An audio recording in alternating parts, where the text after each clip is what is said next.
Xi warns against foreign bullying as China marks party centenary. China's President Xi Jinping on Thursday warned that foreign forces attempting to bully the nation will get their heads bashed, and hailed a new world created by its people as the ruling Communist Party marked the centenary of its founding. In an hour-long address from Tiananmen Square, Xi pledged to build up China's military, committed to the reunification of Taiwan, and said social stability would be ensured in Hong Kong while protecting China's security and sovereignty. The people of China are not only good at destroying the old world, they have also created a new world, said Xi, China's most powerful leader since Mao Zedong, the founder of the People's Republic. Only socialism can save China. Xi and the party are riding high as China recovers briskly from the COVID-19 outbreak and takes a more assertive stance on the global stage. But Beijing faces external criticism over its clampdown in Hong Kong and treatment of ethnic minorities in Xinjiang, and is dealing with a worsening demographic outlook that imperils long-term economic growth. A survey of 17 advanced economies released on Wednesday by the U.S.-based Pew Research Center showed that views about China have remained broadly negative and confidence in Xi near historic lows. On Thursday, Xi said that the people of China would never allow any foreign force to bully, oppress, or subjugate them. Anyone who dares try to do that will have their heads bashed bloody against the Great Wall of Steel forged by over 1.4 billion Chinese people, he said, sparking applause from an invited audience of 70,000 gathered in the massive square in central Beijing. The phrase became the top trending topic on China's Twitter-like Weibo on Thursday morning. Tang Rinyu, a professor of public management at Beijing Normal University, said the tough talk was in response to U.S. and Western efforts to contain and suppress China.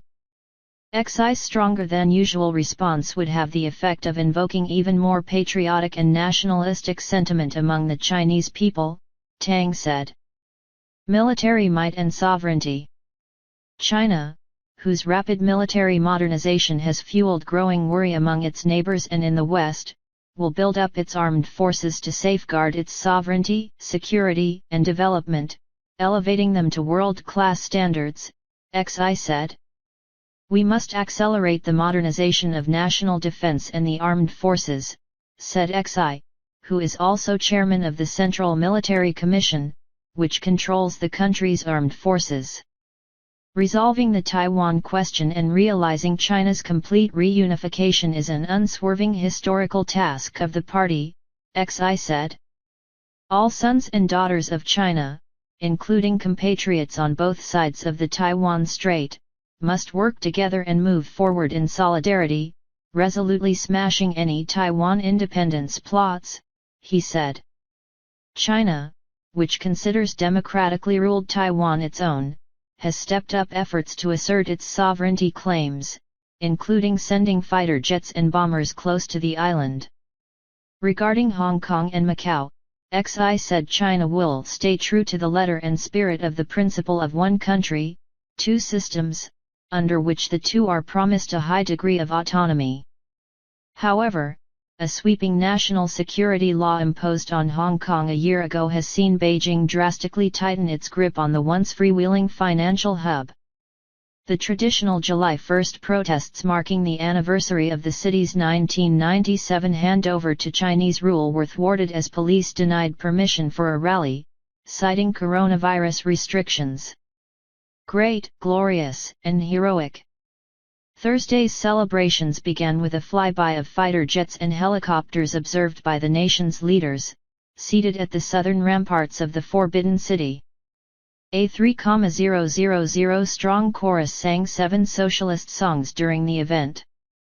The Chinese Communist Party initially recruited peasants and workers but has evolved to embrace markets and entrepreneurship under socialism with Chinese characteristics while retaining a Leninist model of authoritarianism.